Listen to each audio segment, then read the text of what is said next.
I'm going to take you through a couple triceps exercises that I love to do on the floor with the tubing.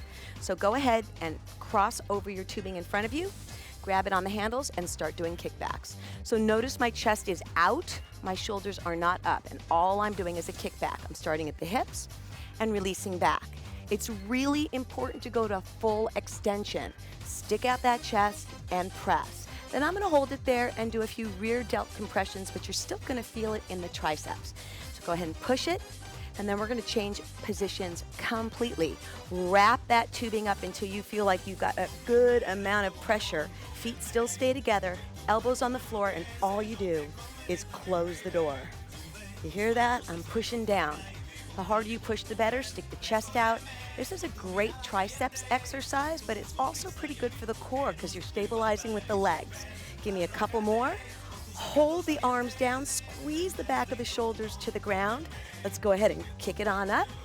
Triceps, 2 different positions. Until next time.